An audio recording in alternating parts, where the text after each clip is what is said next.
యాకోబు పత్రిక 5వ అధ్యాయము 9వ వచనాన్ని మనం ఒకసారి పరిశీలించినట్లయితే, సహోదరులారా మీరు తీర్పు పొందకుండా నిమిత్తము ఒకరి మీద ఒకడు సనగకుడి, ఇదిగో న్యాయాధిపతి వాకిట నిలిచి ఉన్నాడు. దేవుడు ఈ మాటలు మన వినికిడిలో ఆశీర్వదించును గాక. ఆమేన్. ప్రభువునందు నాకు అత్యంత ప్రియులారా, చదవబడినటువంటి లేఖన భాగాన్ని మనం ఒకసారి పరిశీలించినట్లయితే పరిశుద్ధాత్మ దేవుడు ఒక ప్రాముఖ్యమైనటువంటి అంశాన్ని మనకు జ్ఞాపకం చేస్తూ ఉన్నాడు. ప్రకటన గ్రంథంలో దేవుడు సంఘములకు లేఖలు రాస్తూ ఉన్నప్పుడు ప్రతి సంఘమును దేవుడు ఆశీర్వాదకరంగా కొన్ని బహుమానాలు ఇవ్వటం, కొన్ని ప్రశంసలు ఇవ్వటం మనకు కనిపిస్తూ ఉంది. ఆ ప్రకటన గ్రంథాన్ని మీరు ఒకసారి పరిశీలించినట్లయితే, జయించు వానికి పరదేశంలో ఉన్నటువంటి జీవవృక్ష ఫలములను భుజింపనిస్తును అని, జీవ కిరీటమిత్తును అని, తెల్లని రాత్రులు ఇస్తును అని, తెల్లని వస్త్రములు ఇస్తును అని అనేక రకాలుగా దేవుని యొక్క దీవెనలు గురించినటువంటి వివరణ మనకు ఆ లేఖన భాగంలో కనిపిస్తుంది. జీవ వృక్షముతో ఆరంభమైనటువంటి ఆశీర్వాదాల పరంపర, జయించు వానిని నాతో కూడా నా తండ్రి సింహాసనం మీద కూర్చుండా నిశ్చత, అంతవరకు అది కొనసాగేటువంటి కార్యం. ఆ కార్యక్రమాలు చేస్తున్నప్పుడు దేవుడు మనకు ఎలా ప్రత్యక్షమవుతున్నాడనంటే, న్యాయాధిపతిగా దేవుడు మనకు కనిపిస్తా ఉన్నాడు. దేవుడు ఆ న్యాయాధిపతిగా కనిపించేటువంటి విధానంలోనే భక్తులు చాలా వరకు దర్శించారని చెప్తున్నారు. అపోస్తలుడైన పౌలు అంటాడు, మంచి పోరాటము పోరాడి తిని, నా పరుగు కడముట్టించి తిని. తర్వాత ఒక చక్కని మాట మనకు కనిపిస్తుంది, విశ్వాసము కాపాడుకుంటుంది అని చెప్పిన తర్వాత ఆయన కొరకు ఏముందంటే ఒక కిరీటం ఉన్నది, కిరీటం ఉంది. మీరు ఒకసారి తిమోతికి రాసినటువంటి 2వ పత్రిక గమనించినట్లయితే, 2వ పత్రిక 4వ అధ్యాయము 8వ వచనంలో, ఇక మీదట నా కొరకు నీతి కిరీటం ఉంచబడి ఉన్నది, ఆ దినమందు నీతి గల న్యాయాధిపతి అయిన ప్రభువు అది నాకు మాత్రమే కాకుండా తన ప్రత్యక్షతను అపేక్షించు వారికి అందరికీ అనుగ్రహించు. కిరీటమును ప్రధానము చేసేది, కిరీటమును ఎవరు ఇస్తున్నారంటే నీతి కలిగిన న్యాయాధిపతి ఇస్తారట. నీకు పరదేశంలో ఉన్న జీవవృక్ష ఫలాలను దేవుడు భుజింపనివ్వాలి అన్నా, దేవుడు తెల్లని వస్త్రాలు ఇవ్వాలన్నా, దేవుడు నేను కిరీటాన్ని ధరింపజేయాలి అన్నా, సింహాసనం మీద కూర్చోబెట్టాలి అన్నా, దానికి కారణమైనటువంటి వాడు ఎవరంటే నీతి కలిగిన న్యాయాధిపతి. ఆయనే నీ విశ్వాసమును కాపాడాలి. నీ విశ్వాసాన్ని కాపాడుకున్నా, నీ పరుగు కడపుట్టించిన, దేవుడి పక్షం ఒక మంచి పోరాటం పోరాడిన న్యాయపీఠం ముందు నిలవబడ్డప్పుడే వాటన్నిటికీ ఒక చక్కని ప్రశంస దొరుకుతుంది. నువ్వు కిరీటధారివి కావాలన్నా, సింహాసన యోగ్యుడు కావాలన్నా, అన్నిటికంటే ముందు నువ్వు ఎక్కడ నిలబడాలంటే నీతి కలిగిన న్యాయాధిపతి ఎదుట నిలబడాలి. ఆ దీవెనలన్నింటినీ స్వతంత్రించుకోవాలి. న్యాయాధిపతిని మనం ఎదుర్కోవాలని ఆశపడుతున్నాం కదా. ఆ న్యాయాధిపతి ఎక్కడున్నాడనంటే, న్యాయాధిపతి వాకిట నిలిచి ఉన్నాడు చెప్తున్నా. భయంకరమైనటువంటి దినము, ఉగ్రత దినం అంటే ఏంటో తెలుసా?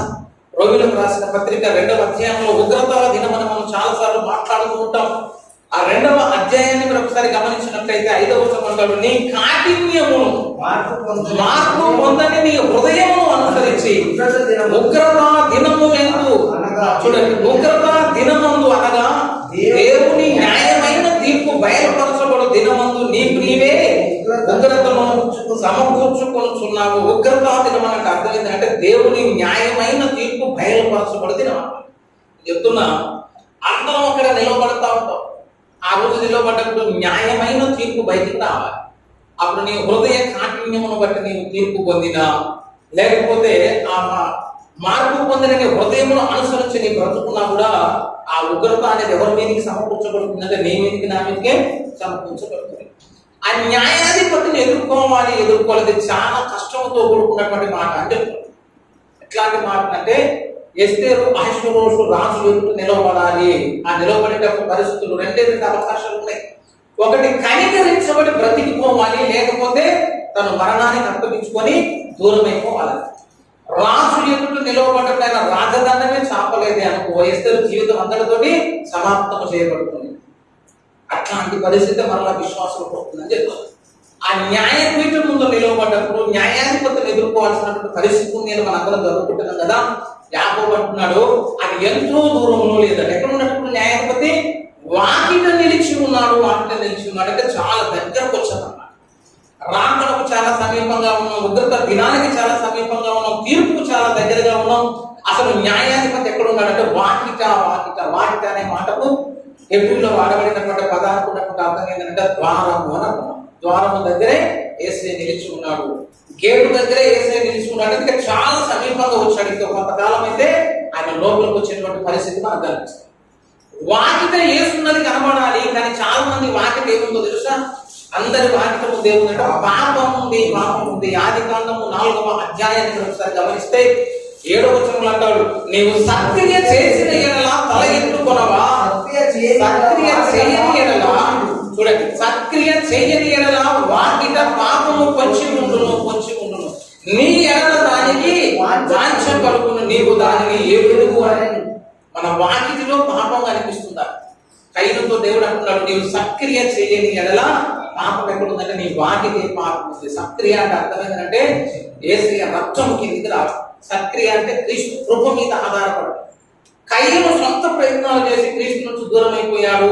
హేబేలు చేసిన కార్యక్రమానికి దేవుడు పెట్టిన పేరు ఏంటంటే సక్రియ. సక్రియ నువ్వు క్రీస్తుని ఆధారపడదు, యేసు రక్తాన్ని ఆశ్రయిస్తూ ఎప్పుడైతే ఆయన కృపను నువ్వు బ్రతుకుతూ ఉంటావో అప్పుడు పాపం అనేది నీ వాకిట లేకుండా వెళ్ళిపోయే అవకాశం ఉంటుంది. వాకిట్లో పాపం కనిపిస్తా ఉంది, అదే వాకిట్లో న్యాయాధిపతి కనిపిస్తా ఉన్నాడు.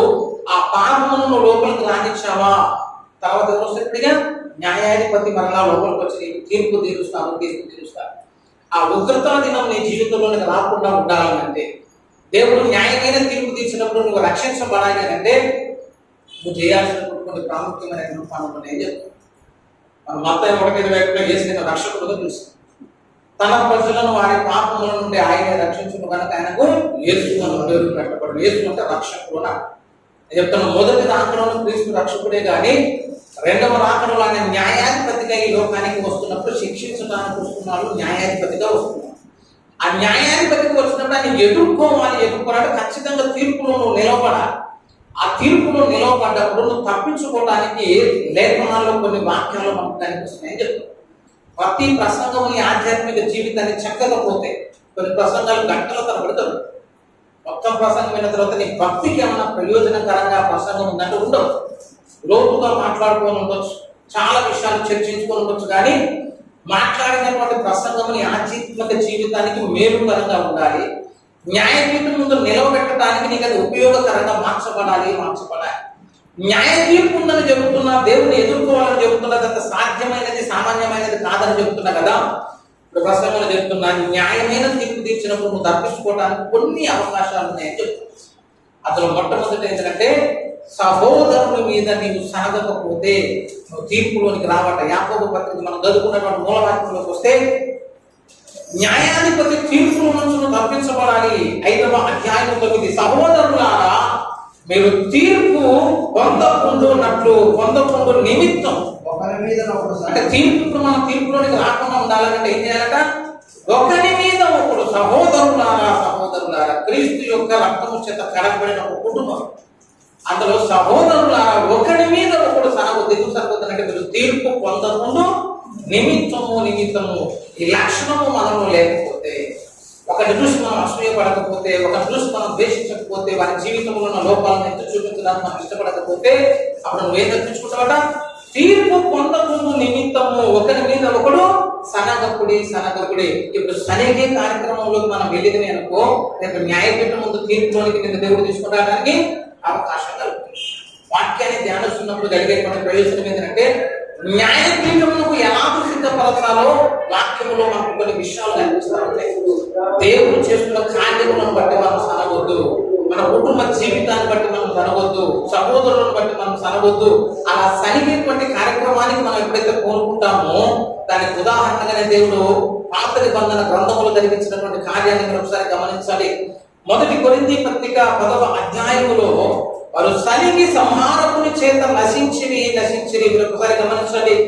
కొరింథీయులకు రాసిన 1వ పత్రిక 10వ అధ్యాయాన్ని మీరు గమనిస్తే 10వ వచనంలో మీరు సనగకుడి, వారిలో కొందరు సనిగి సంహారకుని చేత నశించిరి. సంహరించారట దేవుడు.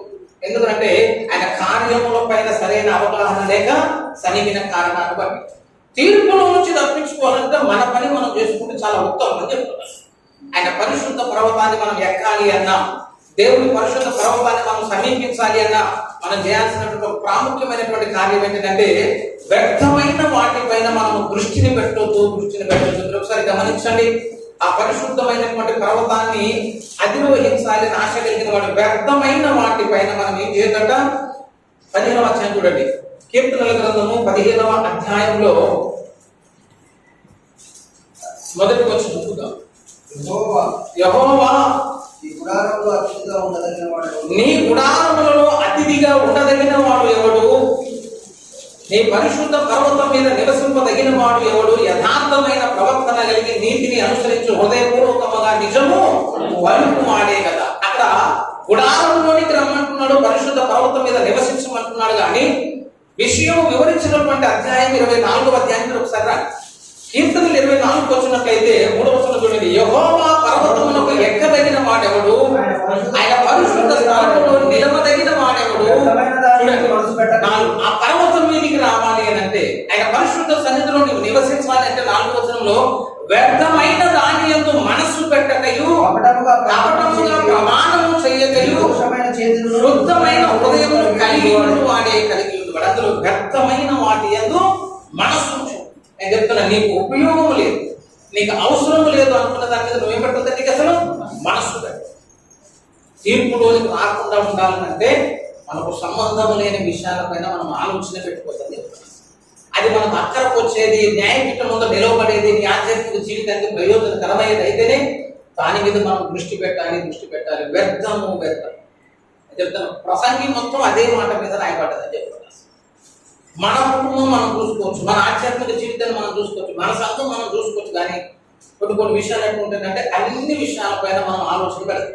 అట్లా అన్నిటి మీద దృష్టి పెట్టి లాస్ట్కు మాట్లాడినటువంటి మాట ప్రసంగి చెప్తున్నాను, వ్యర్థము సమస్తము వ్యర్థం అని చెప్పి అన్ని పరిశోధన చేసిన తర్వాత ఒకటే ప్రయోజనకరంగా అనిపించిందంటే దేవుని ఎంతో భయభక్తులు కలిగి ఆయన కట్టడాలను అనుసరించి నడుచుకుంటూ ఏ మానవ కోటికి నా ఆధ్యాత్మిక జీవితంలో చాలా నష్టపోయేది ఎక్కడ అంటే వ్యర్థమైన వాటి మీద మనము దృష్టిని కేంద్రీకరించాలి. అసలు అపోస్తలుడైన పౌలు అంటాడు, అసలు లేఖనాలలో కూడా కొన్ని విషయాలు ఉన్నాయి, వాటిని మనం పట్టించుకోవద్దు. ఎట్లాంటి విషయాలు అంటే వంశావళిని కూర్చున్నటువంటి ప్రస్తావన ఉంటాయి. నేను అంటున్న యేసు పుట్టిండు అనేది వాస్తవం, మరియము జన్మించాడు అనేది వాస్తవం, కలువరిలో మరణించాడు అనేది వాస్తవం. ఇప్పుడు యేసు వంశావళిని గురించి పంచాయతీ పెట్టుకున్నామేమో పెద్ద వచ్చే నష్టం లేదు, ఒక జ్ఞానాన్ని సంపాదించుకోవచ్చు. యేసు ప్రభు లూకాసు వార్తల వంశావళి, మత్తయి వార్తల వంశావళి రెండింటిని పట్టుకుని పెద్ద గొడవలు వేసుకొని కొన్ని సంవత్సరాలు పరిశోధన చేయొచ్చు. కానీ ఫలితం ఏం తెలియదు, దాంట్లో యేసు పుట్టిననైతే తెలియదు. ఆ నిష్ప్రయోజనమైనటువంటి వాక్యాల గురించి, నిష్ప్రయోజనమైనటువంటి కొన్ని విషయాల గురించి కూడా వివాదం చేసుకోవద్దన్నాడు. ఎందుకంటే అవి వ్యర్థమైన ప్రయోజనకరమైనటువంటి విషయాలు కావు. అట్లనే వాక్యములోనే కొన్ని పక్కన పెట్టాలని బైబిల్ చెప్పిన తర్వాత ఇక అసలు మనకు సంబంధించిన విషయాలపైన మనం దృష్టి పెట్టినవి అనుకో, అప్పుడు నువ్వు ఎక్కడికి వస్తావంటే తీర్పులోనికి వస్తావు. కాబట్టి మొట్టమొదటిది ఏంటంటే మనం తీర్పును తప్పించుకోవాలి అంటే మనకు అవసరము లేని విషయాలపైన మనం దృష్టిని పెట్టొద్దు. రెండు సహోదరుల మీద మనం సనగకుండా ఉంటే ఆ కార్యం జరుగుతుంది. మన రెండవ మాట మీరు ఒకసారి గమనించండి. యాకోబు పత్రిక 2వ అధ్యాయాన్ని మీరు ఒకసారి గమనించినట్లయితే 2వ అధ్యాయంలో మన మాటలను బట్టి కూడా దేవుడి న్యాయపీఠం ముందుకు మనం వెళ్ళేటువంటి ఒక అవకాశం కనిపిస్తుంది. మన మాటలు ఎలా ఉండాలి అంటే 2వ అధ్యాయం 11 కనికరము చూపని వాడు కనికరము లేని తీర్పు పొందును, కనికరము తీర్పును మించి అతిశయపడును. మొట్టమొదటి దాంట్లో మనకు అవసరం లేని వాటిపైన దృష్టి పెట్టకపోతే న్యాయపీఠం ముందు తప్పించుకునే అవకాశం కలుగు. రెండోది ఏంటంటే మనలను మనమే విమర్శించుకున్నా కూడా మనం ఎక్కడికి రావాలంటే తీర్పులోనికి రా. కొరింథీ పత్రిక 11:31 మనలను మనమే విమర్శించుకుని ఎలా తీర్పులోనికి రాక తప్పించబడదుము. మొదటి కొరింథీ పత్రిక 11వ అధ్యాయాన్ని ఒకసారి గమనించినట్లయితే 11వ అధ్యాయం మనలను మనమే విమర్శించుకుని ఎలా తీర్పు పొందకపోదు. చాలు, తీర్పు పొందకుండా ఉండాలంటే మనం ఇప్పుడు ఎందులోకి రావాలా? మనల్ని మనమే విమర్శించుకున్న స్థితిలోకి రావాలి. ఒకడు నువ్వు తప్పు చేసావని నీ మీద నేరం అవటం కాదు. దేవుని సన్నిధికి వచ్చినాక నిన్ను నీవే విమర్శించు, నిన్ను నీవే పరీక్షించుకో, నిన్ను నువ్వు విమర్శించుకొని ఇక్కడ ఒప్పుకొని దాన్ని విడిచిపెడితే రేపు ఈ మాటలు దేవుడు ఎక్కడ తీయనట్టుగా న్యాయపీఠం ముందు దేవుడు దాన్ని అడగడానికి ఇష్టపడడు. సహోదరుల మీద సనగకపోతే నీకు తీర్పు ఉండదు. రేపు మనల్ని మనమే విమర్శించుకుంటే తీర్పు. ఇంత చక్కని మాటలు కనిపిస్తాయి. తప్పించుకోవాలంటే ఉన్నటువంటి ఒక ప్రాముఖ్యమైనటువంటి అంశం ఏంటంటే నీవు క్షమాపణ అనే దానికి విలువించి నువ్వు చేస్తున్నటువంటి ప్రతి పనిని దేవుని దగ్గర క్షమించమని అడుగుతున్నావు కదా. అడిగే పరంపరలో నీ దగ్గరకు వచ్చినటువంటి ప్రతి వాటిని కూడా నువ్వు క్షమించడానికి ఇష్టపడితే అప్పుడు దేవుడు కూడా నేను క్షమించడానికి ఇష్టపడతాడు. చాలా మంది న్యాయపీఠం ముందుకు పోయిన తర్వాత ఈజీగా తప్పించుకోవాలి. ఈజీగా తప్పించుకోవాలంటే మన పని మనం చేసుకున్నాం అనుకో, అక్కడ మనకు పెద్ద సమస్య.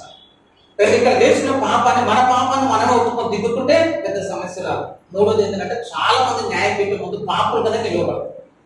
ఎందుకు పాపులుగా నిలవబడతామనంటే మనం ఇతరుల పాపములను క్షమించకపోయినా దేవుడు నీ పాపాలను క్షమించాలి. ఇప్పుడు బల్ల చేసి మనం అనుకునేది ఏంటంటే నా పాపాలన్నీ గడిగేస్తాడు, తెల్ల పేపర్ లాగా నా జీవితం ఉంది, రేపు వేసేది ఎదుర్కొంటే చాలా ఈజీగా నేను సేఫ్ అవుతా అనుకుంటాను. కానీ బైబిల్ అట్లాగా చెప్పట్లేదండి. బైబిల్ ఏం చెప్తుందంటే నిన్ను నీవు విమర్శించుకుంటే నువ్వు కడగబడతావు, వాస్తవమే. సహోదరుని మీద సనగత్తుకుంటే నువ్వు తీర్పులోనికి రావు, వాస్తవమే. కానీ పాపములు గడిగే కార్యక్రమాలకు ఒక ప్రాముఖ్యమైనటువంటి వాక్యాన్ని కూడా దేవుడు లేఖనాల్లో రాయించాడు. ఆ మాట ఏంటంటే మీరు మనుషుల అపరాధములను క్షమించకపోయిన ఎడల పరలోకపు తండ్రి మీ అపరాధములను క్షమించడు. మీరు ఒకసారి మత్తయి రాసిన సువార్తకు వచ్చినట్లయితే మత్తయి రాసిన సువార్తలో తీర్పు తప్పించుకోవాలి అని అంటే నీ పాపాలన్నీ కడిగి వేయబడిన అనుభవంలోనికి నీ జీవితం రావాలి అని అంటే నువ్వు చేయాల్సినటువంటి ప్రాముఖ్యమైనటువంటి కార్యము విశ్వాసి కలిగి ఉండవలసినటువంటి ఒక చక్కని లక్షణం ఏంటంటే మత్తయి రాసిన సువార్త 6వ అధ్యాయం మీరు ఒకసారి గమనించండి. 14లో అంటాడు, మనుషుల అపరాధములను మీరు క్షమించిన ఎడల మీ పరలోకపు తండ్రి మీ అపరాధములను క్షమించును. మీరు మనుషుల అపరాధములను క్షమించకపోయిన ఎడల మీ తండ్రి మీ అపరాధములను క్షమించు. నేను చెప్తున్నా, ఉపరిశుద్ధంగా బ్రతుకుతున్నావు, ప్రార్థన పూర్వకంగానే ఉంటున్నావు, కానీ నీకు విరోధంగా జరిగినటువంటి అపరాధాలను క్షమించకుండా గుండెలు ఉన్నట్లు పెట్టుకుంటున్నావు. వాటి మనసులోనే వాటిని దాచుకొని వారిని క్షమించకుండా నీ భక్తి జీవితాలను కట్టుకుంటూ పోతుంటే న్యాయపీఠం ముందుకు పోయిన తర్వాత దేవుడు నీ పాపాలను కడగల. అప్పుడు దేవుడు అడుగుతాను, ఎందుకు కడగవు ప్రభావ, నేను బలంలో చేయవేసింది కదా. ఎందుకు కడగవు ప్రభావ, బలం ముందు నన్ను నేను విమర్శించుకున్నా కదా. ఎందుకు కడగవు ప్రభావ, నా సహోదరుని మీద నేను సనగలేదు కదా అంటే అప్పుడు ప్రభు అంటాడు, ఇవన్నీ వాస్తవమే, కానీ నీవు ఒకరి పాపాన్ని క్షమించే మనసు నీలో లేదు కాబట్టి నీ పాపాలను క్షమించే మనసు ఇప్పుడు నాకు లేదు. ఈ మాట రేపు న్యాయపీఠం ఉందనంటే చాలా మంది న్యాయపీఠం ముందు దోషుడుగానే నిలవబడతారని చెప్తున్నారు. నువ్వేం చేస్తామని కాదు, అవతల వ్యక్తి పాపాలను నువ్వేం చేయలేదు, ఇప్పుడు క్షమించని కారణాన్ని బట్టి క్షమించిన కారణాన్ని బట్టి చక్కని మాట చెప్తున్నా. తప్పించుకునేటువంటి ఒక మాట ఏంటంటే నీవు కొలత చొప్పుననే నీకు ఏమైపోతుంది, ఇప్పుడు తీర్పు తీర్చబడుతుందంటే. మీరు ఒకసారి లూకా సువార్తను గమనించండి. లూకా సువార్త 6వ అధ్యాయాన్ని మీరు ఒకసారి గమనించినట్లయితే 6వ అధ్యాయము 37వ వచనం, తీర్పు తీర్చకుడి అప్పుడు మిమ్మును కూర్చి తీర్పు తీర్చబడదు, నేరము మోపకుడి అప్పుడు మీ మీద నేరము మోపబడదు, క్షమించుడి అప్పుడు మీరు క్షమించబడుదురు, ఇయుడి అప్పుడు మీకు ఇయ్యబడును, అణచి కుదిలించి దిగజారుకుంటూ నిండు కొలతను మనుషులు మీ ఒడిలో కొలుతురు, మీరు ఏ కొలతతో కొలుతురో ఆ కొలతతోనే మీకు మరలా కొలవబడునని చెప్పారు. ఎట్లుంటుందంటే న్యాయపీఠం ముందుకు పోయినప్పుడు ఆశ్చర్యంగా కొన్ని తీర్పులు కనిపిస్తాయి. ఖచ్చితంగా మీకు శిక్ష పడుతుందని నువ్వు అనుకుంటావు, కానీ వాడు అక్కడ తప్పించుకుంటాడు. ఎట్లా తప్పించుకుంటాడనంటే నీ ఎదురుగా ఒకడు నేరము చేసి నిలవబడ్డప్పుడు వాడు క్షమించమని నేను అడిగినప్పుడు నువ్వు నిండు మనసుతో వాడిని క్షమించగలిగినట్లయితే, ఎంత ఘోర పాపాన్ని అయినా సరే నువ్వు క్షమించి దాన్ని విడిచిపెట్టినట్లయితే రేపు న్యాయపీఠం ముందు నువ్వు నిలవబడ్డప్పుడు నువ్వు ఎంత ఘోర పాపంలో నీ జీవితంలో కూడా యేసయ్యను వడవచ్చు. యేసయ్య నన్ను క్షమించు, నా పాపాలను క్షమించాలంటే నువ్వు కనికరము కలిగిన తీర్పు నువ్వు తీర్చావు కాబట్టి దేవుడు నీకే తీర్పు తీరుస్తుంది. ఇప్పుడు కనికరము కలిగిన తీర్పు తీర్చు, నీవు అని క్షమించావు కాబట్టి దేవుడు నేను క్షమిస్తాను. కొంతమంది ఎట్టుకుంటాడు, ఒక చిన్న తప్పు జరిగిందనుకో దానికి పెద్ద పాయింట్ అసలు ఎందుకు చేసి ఎందుకు అయింది, ఇట్లా అవ్వడానికి కారణం ఏంటి అని మొత్తం ఒప్పుకున్న తర్వాత ఇక నేను నిన్ను క్షమించను అన్నది అని ఇవన్నీ మాట్లాడిన తర్వాత క్షమించను అని అంటే నువ్వు గొప్ప పని చేసినావు అని అనుకుంటున్నావు. రేపు న్యాయపీఠం ముందుకు పోయినాక నీ ఎక్స్ప్రెషన్ కూడా దేవుడు మొత్తం అడుగుతాడు. బాబు నువ్వు ఎందుకు తప్పు చేస్తుంటే అయ్యా నా ఫలానా పరిస్థితిని బట్టి చేసింది, ఆర్థిక ఇబ్బందులను బట్టి దొంగతనం చేశాను అని ఎన్ని మాట్లాడిన తర్వాత కూడా దేవుడు లాస్ట్ అంటే నేను నిన్ను క్షమించిన. ఎందుకు క్షమించనంటే న్యాయమైన వాదం విన్న తర్వాత కనికరము కలిగిన తీర్పు నువ్వు జీవితంలో తీర్చిన వాడు అయితే న్యాయపీఠం ముందు నీకు కనికరము కలిగిన తీర్పు దొరుకుతుంది. ఉత్తమమైనటువంటి పని ఏంటంటే మనల్ని ఎవరైనా క్షమాపణ అడిగినప్పుడు దాటిపో, అయితే ఏం చేయాలా, క్షమించి మనం సైడ్ అయిపోవాలి. అప్పుడు ఏమైతే ఎవరికి మంచిది అని అంటే అది నీకే మంచిదండి. కానీ అన్నిటిని మనసులో పెట్టుకునే రేపు న్యాయపీఠం నీకు ఉగ్రత దినం అవుతుంది, ఉగ్రత దినం. ఏ కొలత చొప్పున కొలుస్తావో అదే కొలతట. యాకోబు చూడండి, మీరు ఒకసారి యాకోబు పత్రిక 2వ అధ్యాయాన్ని కూడా మీరు ఒకసారి గమనించినట్లయితే 11 అంటాడు, కనికరము చూపని వాడు కనికరము లేని తీర్పు పొందును, కనికరము తీర్పును మించి అతిశయపడము. క్షమించుట అనే దాంట్లో ఇంత పెద్ద విషయం ఉంది. అసలు అన్నింటినీ క్షమించుకుంటూ పోయిన మీద కోరేపు న్యాయపీఠం నీకు అంత ఈజీ అయిపోతుంది కదా. అన్నింటిని మనసులో పెట్టుకుంటే అవన్నీ అక్కడ పట్టబాయి వెలుగులోకి వచ్చేస్తాయి. తీర్పు దిన ఉన్నాడు అన్నింటికి నువ్వులైతే చెప్పాలి. చెప్తున్నందుకే ఎంత పెద్ద ఘోర పాపైనా మన దాకా వచ్చినప్పుడు మనం చేయాల్సిన పని ఏంటంటే, ఇకము పాపము చేయకము అని ఒక మంచి మాట చెప్పి మన పాపాలను కడిగేసి అక్కడి నుంచి మన జీవితాన్ని, కొత్త జీవితాన్ని జీవించుకునే అవకాశం ఇవ్వాలి. ఈ పద్ధతులు నీ ఆధ్యాత్మిక జీవితాన్ని కట్టుకుంటే రేపు నీ తీర్పు కూడా ఇదే పద్ధతులు ఉంటుందని చెప్తాను. ఏ కొలతతో కొలిచావో అదే కొలత మరలా నీకు కనిపిస్తుంది. కనికరం గల తీర్పు నువ్వు తీరిస్తే అదే తీర్పు, కనికరం కలిగిన తీర్పుని దేవుడు మరలా నీకు ఇవ్వడానికి కూడా అవకాశం ఉంది. చాలా మంది ఎట్లుంటారు అని బైబిల్ చెబుతుంది. క్షమించావు అంటే దాన్ని ఎప్పటికి కూడా ఏం చేస్తుందిగా జ్ఞాపకం ఉంచుకోవద్దు, జ్ఞాపకం ఉంచుకోవద్దు. క్షమాపణకు ఉన్న శక్తి ఎక్కడ తెలుస్తుందంటే రేపు న్యాయపీఠం ముందుకు పోయినాక తెలుస్తుంది. ఎంత పెద్ద దోషము నీ ముందుకు వచ్చినా నువ్వు క్షమించావు అంటే న్యాయపీఠం ముందు నీకు చాలా బెనిఫిట్ అవుతుందని అర్థం. నీ తీర్పే రేపు నీకు తీర్పులాగా వస్తుంది, తీర్పులాగా వస్తుంది. కాబట్టి కొంతమంది భక్తుల చరిత్రను చదవాలి. క్షమించమనగానే అది ఈజీ పని అనుకుంటాను. అసలు నీ జీవితంలో, నా జీవితంలో మనం చేసుకున్నటువంటి క్షమాపణ పెద్ద విషయాలు కాదు. భక్తుల జీవితంలో జరిగినటువంటి కార్యాలను మనం ఒకసారి గమనించగలిగితే, వారు ఎవరిని క్షమించారో అన్నది కనుక మనం ఒకసారి పరిశీలనగా చూసుకోగలిగితే రేపు వాళ్ళే నీకు తీర్పు తీర్చలేదు. ఎందుకంటే ఇంత పూర్వం ఉన్నవేంద్ర బాబు నువ్వు అని చెప్పేసి వాళ్ళే ఆశ్చర్యపడాల్సినటువంటి పరిస్థితి కలుగుతుంది. ఒకసారి దొరికితే దాగిలి స్థలము అనేటువంటి ఒక చక్కని పుస్తకం దొరుకుతుంది. కోరిటెల్ గోమ్ అని చెప్పేసి చక్కని వీర వనిత క్రీస్తు సైనికురాల. 2వ ప్రపంచ యుద్ధ కాలంలో హిట్లర్ నాసి అనేటువంటి ఒక వ్యవస్థను స్థాపించి అనేక మంది యూదుల పైన హింసాకాండం ప్రారంభించారు. చాలా మంది యూదులను ఊచపోత పోసారు. ఆయన యూదుడు అనేవాడు కనిపిస్తేనే హిట్లర్ అసలు ఒప్పుకోడు. ప్రపంచాన్ని పరిపాలించడానికి నాజీలే యోగ్యులు అని చెప్పి మిగిలిన యూదులందరినీ కూడా నాశనం చేయడానికి కొన్ని లక్షల మందిని యూదులను హింసించడం మొదలుపెట్టాడు. అలా యూదులను దారుణమైన హింసకు గురి చేస్తున్నప్పుడు కొంతమంది క్రైస్తవులు జారిపడి ఆ యూదులను ఆదరించి రహస్యంగా వారిని పోషించారు, రహస్యంగా వారిని సంరక్షించారు. అలా సంరక్షించినటువంటి కుటుంబమే కొరిటెల్ గోమ్ కుటుంబం అన్నమాట. కొరిటెల్ గోమ్ ఒక మంచి క్రైస్తవం. కానీ యూదుల మీద జరుగుతున్న అన్యాయాలను చూసి హిట్లర్కు వ్యతిరేకంగా కొంతమంది యూదులను వీరి గృహాలలోనే వాళ్ళు దాచిపెట్టారు. కొన్ని ఏళ్ళు వాళ్ళని అట్లా పోషించి వారికి ఉన్నటువంటి కనీస అవసరాలు తెచ్చి దేవుని ప్రజలకు సహాయం చేస్తే దేవునికి సహాయం చేసినట్టయినా ఒక మంచి మనసు కలిగింది.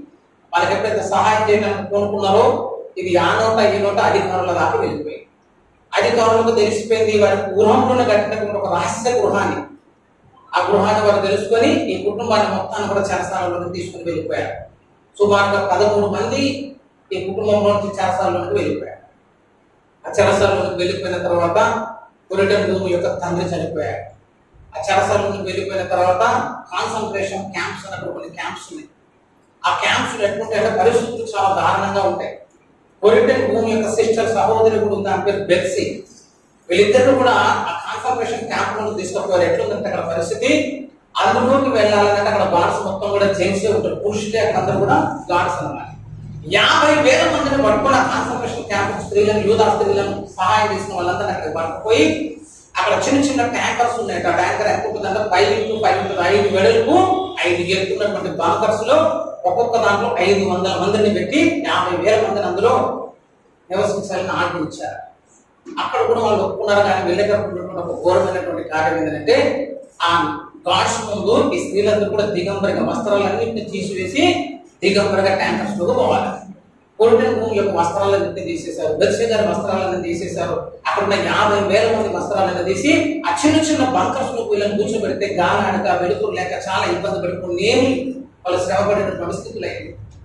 అంత కష్టమని వాళ్ళు బ్రతుకుతా ఉంటే బెర్సీ గారు అని చెప్పేసి కొరిటెల్ గోమ్ ఇద్దరు ఎదురు కూర్చోబెట్టు దిగంబరులు. సహోదరు బెర్సీ ఏమన్నదంటే, కొరిటెల్ నీవు నేను ఇంత యూదులకు సహాయం చేయకపోతే మనం ఇప్పుడు సమాజంలో గౌరవంగా బ్రతికేటోళ్ళం కదా, వస్త్రాలను కట్టుకొని బ్రతికేటోళ్ళం కదా, గౌరవంగా ఉండేటోళ్ళం కదా. ఆ తప్పు ఒకటి మనం చేయకపోతే ఈరోజు మనకి శిక్ష ఉండేది కాదు కదా అని చెప్పేసి ఆ సహోదరి మాట్లాడినప్పుడు పురటకు ఒక మాట అన్నదట. ఏమన్నదంటే, నువ్వు చెప్పిన మాట వాస్తవమే, ఆ రోజు మనం సహాయం చేయకపోతే ఈ కష్టం మనకు ఉండేది కాదు. ఇప్పుడు దిగంబరులుగా ఈ జైలు గోడల మధ్య మనం నివసించాల్సిన పరిస్థితి వచ్చేది కాదు. కానీ కల్వరిలో యేసు కూడా నీ కోసం నా కోసం ఎలా మార్చబడ్డారనంటే, ఆయన వస్త్రమును లాగివేయబడ్డాయి. యేసు సిలువలో కూడా నీ కొరకు నా కొరకు దిగంబరిగా మార్చబడ్డాడు. యేసే నాకెందుకు ఈ దిగంబరత్వం అని అనుకుంటే నీకు నాకు రక్షణ ఉండేది కాదు అని చెప్పి ఆ క్రీస్తు సిలువను జ్ఞాపకం చేసింది. ఆ సిలువను జ్ఞాపకం చేసుకున్న ఇద్దరు పశ్చాత్తాపడ్డారు, ఇద్దరు మారు మనసు పొందిన చెల్లె, ఇద్దరు ఒక అభిప్రాయానికి వచ్చారు. ఒక 3 దినాలు అయిపోయిన తర్వాత బేసే చనిపోయింది. ఆఖరికి 3 దినాలు ఆహారం లేని కారణం బట్టి అనేక మంది అందులో చనిపోయారు. తర్వాత అనుకోని రీతిగా కొరటెం భూమిని విడుదల చేశారు. ఎందుకు విడుదల చేశారో ఎవరికి తెలియదు.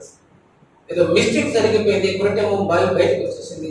బయటకు వచ్చిన తర్వాత ఈ ట్యాంకర్స్ లోకి గ్యాస్ను రిలీజ్ చేసి అక్కడ 50,000 మంది చనిపోయారు. ఒక దేశం. ఆమె బయటకు వచ్చిన తర్వాత ఆ దేశం నుంచి పారిపోయి వేరే దేశానికి వెళ్ళి క్రీస్తు స్వార్థను ప్రకటిస్తూ కొన్ని సంవత్సరాలు పరిచయం చేసింది. దాదాపు 20 ఏళ్ళు అయిపోయిన తర్వాత ఆయన ఒక కాంగ్రిగేషన్ లో నిలబడి వాక్యం చెప్తున్నది. ఏమని చెప్తుంటే, క్షమాపణ గురించి మాట్లాడుతున్నారు. క్షమాపణ గురించి మాట్లాడుతూ ఉంది. క్షమాపణ గురించి ప్రసంగంతో ముగించిన తర్వాత చాలా మంది వచ్చి అప్రిషియేట్ చేస్తున్నారు, ప్రశంసిస్తున్నారు. చాలా చక్కని బోధ చేశారు కొరటెం గారు, దేవుడు మాతో మాట్లాడారని మాట్లాడుతూ అందరూ వచ్చి షేకాన్ని నుంచి వెళ్ళిపోతా ఉంటే, అక్కడ దూరం నుంచి ఒక ఆచారపూర్వ వ్యక్తి అయినటువంటి ఒక పొడవరైనటువంటి ఒక వ్యక్తి వచ్చేసి ఆమె చేతులు చేసి, కొరటెం నన్ను గుర్తుపట్టామని అడిగారు. గుర్తుపట్టామని కొరటెం గుర్తుపట్టేసింది. ఎందుకంటే తన చెల్లికి చావుకు కారణమైన వాడు ఆయన, తన బట్టలను లాగి వేసిన వాడు ఆయన, అనేక మంది స్త్రీలపైన అఘాయిత్యాలు చేసిన వాడు, ఎన్నో క్రూరమైనటువంటి కార్యాలు చేసిన వాడు ఎదురు కనబడుతున్నప్పుడు వాడిని గుర్తుపట్టి చాలా వేదన పడ్డాడు. ఆయన అన్నాడు, జీవితంలో నేను నిన్ను చూడాలని ఆశపడ్డానమ్మా, నా కోరిక తీరిందనేమో ఆ వ్యక్తి మాట్లాడతాను. కోరిక ఒక మాట అనేది, నా జీవితంలో ఎవరినైతే నేను చూడకూడదని అనుకున్నానో ఆయనే నాకు ఈరోజు కళ్ళ ముందు కనిపించాడు. నేను ఎప్పటికీ క్షమించదని ఒక మాట మాట్లాడుకుంటాను అనుకున్నాను. ఒక్కసారి క్షమించు. చేసిన పాపాలు నాకు తెలుసు, నేను ఎరుగకి పాపాలని చేశాను. నేను క్రీస్తును సురక్షకుడిని అంగీకరించాను. నా పాపాలన్నీ యేసు దగ్గర కడిగేసుకున్నా, వాక్యాన్ని నేను ధ్యానం చేసుకుంటున్నా, దేవుడు కృపను ఆశ్రయిస్తున్నా, నేను నీ దగ్గర కూడా వచ్చి నేను కూడా క్షమాపణ అడగడానికి నేను ఇష్టపడుతున్నాను, నన్ను క్షమించన్నప్పుడు ఐ కాంట్ అని చెప్పి, నేను క్షమించలేరు, నేను క్షమించను, ఎందుకంటే నా చెల్లి చావుకు కారణమయ్యావు. ఎంతో మంది స్త్రీల యొక్క మాన ప్రాణాలను దోచుకున్నావు, అనేక మంది దిగంబరులుగా మార్చావు. 3 రోజులు ఆకలి లేకుండా అనేక మంది చావుకు నువ్వే కారణం, గ్యాస్ రిలీజ్ చేసి చంపేది నువ్వే, నేను క్షమించలేను గట్టిగా మాట్లాడినప్పుడు అప్పుడు ప్రభు యొక్క వాక్యం అనుకోవడం జ్ఞాపకం వచ్చింది. జ్ఞాపకం వచ్చిందంటే, నువ్వు మనుషుల అపరాధములను క్షమించకపోయిన ఎడల పరలోకపు తండ్రి నీ అపరాధములను క్షమించడు అన్న కాఠిన్యాన్ని బట్టి ఆమె చాలా సిగ్గుపడి, అయ్యో నా ప్రభు పోలిక నాలోనికి రాలేదే అని చెప్పి చాలా వేదన పడి అప్పుడే మోకరించి ప్రభు కొరకు ప్రార్థన చేసింది. ఏమని చేసిందంటే, ప్రభువా ఈ వ్యక్తిని క్షమించగలిగిన మనసు నాకు ఈ ప్రభువా, ఇతన్ని ప్రేమించే మనసును నాకు ఈ ప్రభు అని దేవుని సన్నిధిలో ప్రార్థన చేసినప్పుడు రోమా పత్రిక 5వ అధ్యాయం 5వ వచనంలో ఉన్నటువంటి చక్కని మాట ప్రభు ఆమెతో మాట్లాడాడట. 5వ అధ్యాయము 5వ వచనం చూడండి. ఎందుకనగా ఈ నిరీక్షణ మనల్ని సిగ్గుపరచదు, మనకు అనుగ్రహించబడిన పరిశుద్ధాత్మ ద్వారా దేవుని ప్రేమ మన హృదయంలో కుమ్మరించబడి ఉన్నది. ఆ మాట ఎప్పుడైతే ప్రభు మాట్లాడాడో ఆమె హృదయంలో పరిశుద్ధాత్మ దేవుడు నూతన ప్రేమను గుర్తించినప్పుడు అప్పుడు ఆయన చేయిని తీసుకొని ఆ చేతిని ముద్దాడి, సహోదరుడు నేను నీ పాపాలను క్షమించుతున్నాను చక్కని మాటను పలికి ఆయన హత్తుకున్నాడు. ఎప్పుడైతే ఆ మాట పలికిందో ఆమె చేతుల మీద నుంచి ఒక ప్రేమ ప్రవాహం ఆమె లోనికి వచ్చినప్పుడు ఆమె గుర్తించగలిగింది. చెప్తున్నా, నిన్ను నన్ను క్షమించుకోమనేది పెద్ద ముచ్చటగా ఎవరైతే చిన్న చిన్న వివాహాలు, అసలు భక్తుల చరిత్రలో వాళ్ళు క్షమాపణ చూసినటువంటి విషయాలు చూస్తే ఆశ్చర్యం కలుగుతుందని చెప్తుంది. తన కుటుంబం నిలువున చీలిపోవడానికి కారణమైన వాళ్ళని కూడా కొరటెను ఒక్క మాట కూడా క్షమించారు. వాక్యానికి అంత విలువిచ్చిందని చెప్పారు. మనకి కూడా ఆ వాక్యం కనబడదా? మత్తయి సువార్తల మాట మనకు ఎన్నోసార్లు కనబడతాయి. నువ్వు మనుషుల అపరాధములను క్షమించకపోయిన ఎడల పరలోకపు తండ్రి నీ అపరాధములను క్షమించుడనే మాటను చూసి నీకు భయం కలగాలి. ఆ ఒక్క మాటను చూసి ఎదురుగా ఉన్నటువంటి ఆ శత్రువులను కూడా క్షమించి సహోదరుడానికి పిలవగలిగినటువంటి మనసు వచ్చింది. వాక్యంలో ఉన్న ప్రభావం వాళ్ళకి వచ్చిందని చెప్పారు. గాడియస్ స్టేన్స్ గారి కుటుంబం కూడా కళ్ళ ముందే 2 కొడుకులు చనిపోయారు, కళ్ళ ముందే భర్త కాలిపోయారు, చిన్న చిన్న పిల్లలు. 10-12 సంవత్సరాల పిల్లలు బొగ్గులాగా మారిపోతారు. ఆ బొగ్గులాగా మారిపోయినప్పుడు ఏ తల్లి అయితే సరే క్షమిస్తుందని మాట్లాడాలి. కానీ గ్లాడెస్ టెన్స్ గారు అన్నారు వారితో నాకు ఏ అభ్యంతరం లేదని వారు విడిచిపెట్టాలని చెప్తున్నారు. అసలు ఆ క్షమాపణ ముందు సిలువలో యేసయ్య క్షమాపణ కనబడుతుంది, స్టేజ్ గారి క్షమాపణ కనబడుతుంది. అసలు నువ్వు నేను క్షమించకపోతే అప్పుడు దేవుడు అంటాడు ఇదేం జీవితం, దేవుని బిడ్డలకు ఉండాల్సిన లక్షణం ఇది కాదని చెప్పేసి దేవుడు ఆశ్చర్యపడతారని చెప్తున్నారు. మన వ్యక్తిత్వాన్ని బట్టి మన స్వభావం. మీరు ఒకసారి జిమ్మీ గేట్ గారి లైఫ్ స్టోరీ చదవండి. జిమ్మీ గేట్ గారి లైఫ్ స్టోరీలో వారు ఆక్వా అనే ప్రజల మధ్యలోనికి సేవ చేయడానికి వెళ్తే వెళ్ళిన రోజు వాళ్ళని చంపేశారు.